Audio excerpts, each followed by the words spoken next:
ina o temina petalai mele tu ai sua mele ton fai au fatu no man fai me fai sua o fatu no mele tu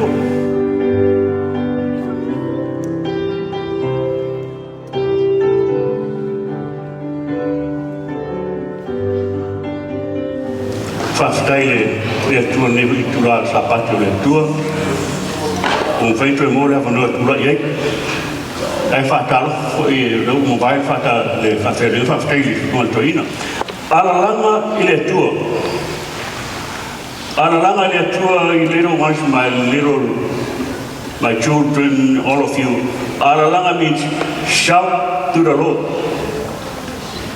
shout to the Lord for the Lord has given us victory. You know what victory is? Victory is something that you have, if you won a battle or something like that, you get a victory. They were more tatou to fight out. My manatu mama brother, so le tatou ne, mama mango fear, petition it to make it in your own atomic. Im tatou ne le mai ngale malanga no le tuma e kupito se yo o mai e mama tama chau yo mai o tangata i le mai terminal a mai e mosen tangata o mane le banga le na aku i terminal ave e kupito o leva na uma mari liu e kupito e tau no aku mosen a mai o te fast food au sanga matua o tupulanga na termina o mari liu mara matua o le toinis au mai ona te fast food au sanga le malanga le no mai le o tau ne e riko ta ne il va no mauna a fa mai o va fast food au sanga fora malanga mai me pito I ona wi a fa e rotu yo mo se fast food au sanga lo bana nei e no mai e o mai I riko o ki kia uma fio esa o kai va sun cosa esa o va na ri fe ko ya o mo vinga ma fio kia e ku pulanga para volver la fa o mai no le ko ye na ko mo ia la ko ye rela o le taku fe au tau ni fa mai Alalaga ia Ieova o no taku mo bani manumalo o manumalo na le o matemine le taku manumalo ia I want to let our little ones give them just a little so them they can understand why I'm here standing in front of you today. Our text today said on Joshua 6:1-6. Remember the gates of Jericho was shut. Nobody can go out or come outside or go inside. Verses 2, God told Joshua, I'm giving you Jericho. That's what God told Joshua. Verses 3, the army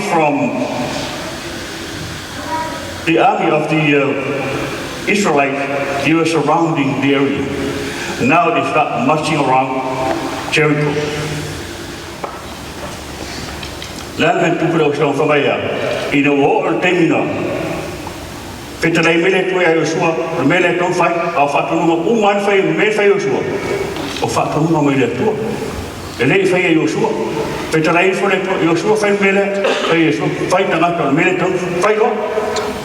Ele se ba usi usua fai tu fo apena. Al le tu me fatu. No o termina, fai un tatu feita.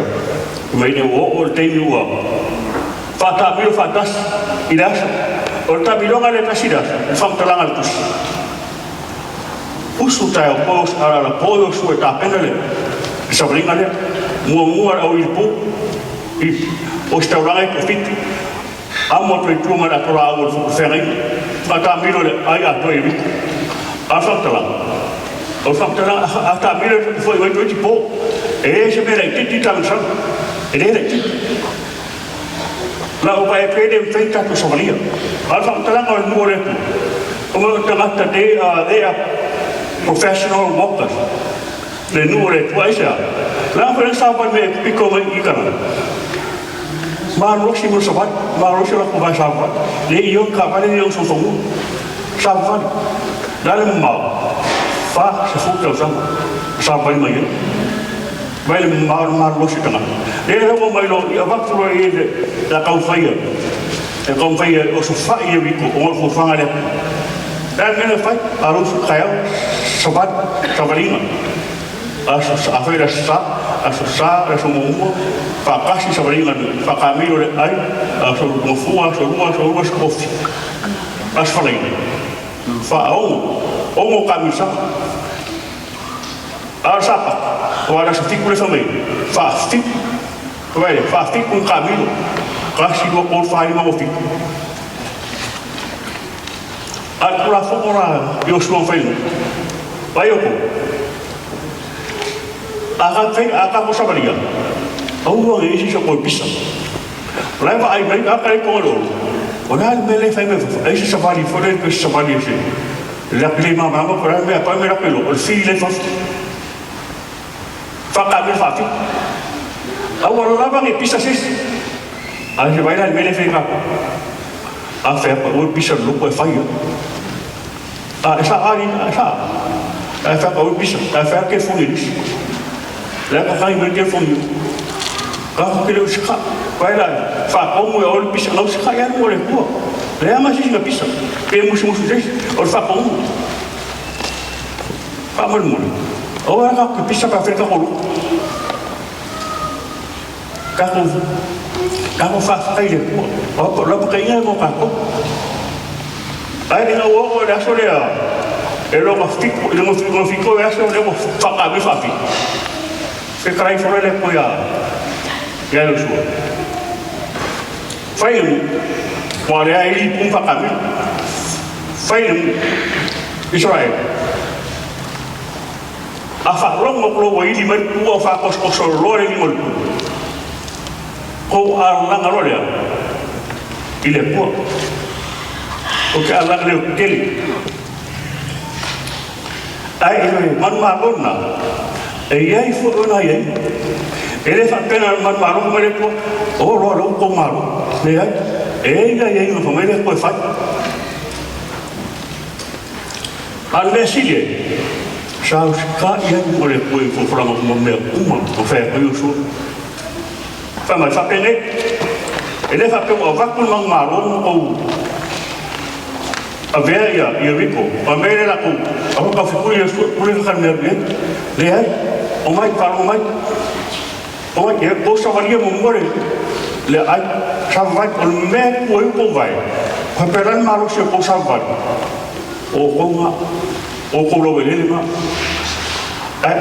ka va ko so ai no ka maru se savai na fai fa ko ngai família ko é so fai o me ko savai o ko lo vele ma pure o ko e vi o va ko maru le o fa ko mo me na ko fai ai sa la ko me ma sang lo vele e lo po in fit wa alo mai oi epico querem então kala kia la wala isi ka mo fo ya i o nga i me sa so mai la wala ele esse sa mo fo a i fo ele yo mai e ele ma me fa o vai mo wa e fa ka mo fo ia pen ku fo ele o lo ia fa sa ko ko ke le la le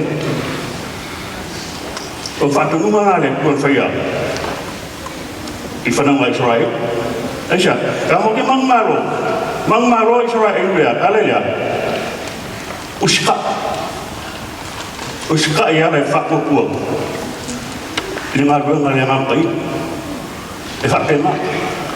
Wa hape es fakko ma akele sky boy. Malaysia nama pa ia musuh ka ku. Kapu fakko ku men fayen bele final le ku. Fai mu ka. Primera fai mu le ku. Eu ia não fazer mais olho. Moia fazer o pão faz isso. E aí assim faz fome. A como se inicia fazer fome é muito suave. E a pena foi caída. A fé foi caída se mera foi molele. É muito suave e aí vamos fazer. Não é ali. Fome é não. A pena foi mais não. whakongo ia. Ai whapese si ore. Ore ai anu ore inu o mōre manumalo, pe i wai inga roka ia. Ia ai longa e, te kauhiri ngā mea. E le karanti ngā mea, lenga le kupula langi le ka whioro ka whalonga ia.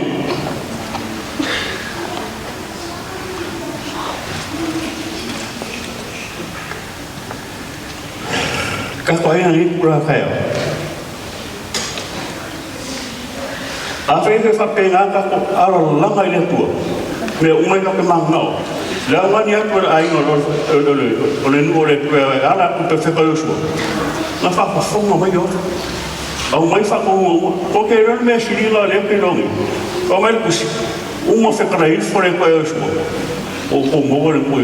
Ai le whaia le kupul whakamironga le.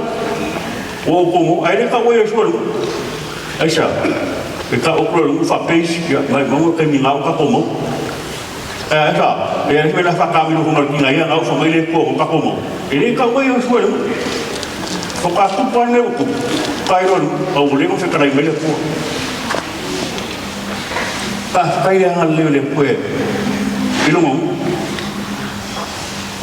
ai le fa mai se ka ko la a fa pero fa fica un mare ka ko pasiwai e lo ka ko sai o manumalo Israel e o solo pai le ka ko manumalo ke ni te a me ka ko manumalo ka ko fishi ma ko kia le ke apo ka ko manumalo ngoi ro ka ko i su esa amen. All the Christians have fight against a defeat enemy. Our enemy has been defeated by Christ. Although we still fight battles each and every day, and sin runs around in the world, we have assurance that the war has already been won. We don't have to be paralyzed by the power of defeated enemy. We can overcome temptations through our loving Savior, Jesus Christ. Le Yeshua. Fastai. Amen.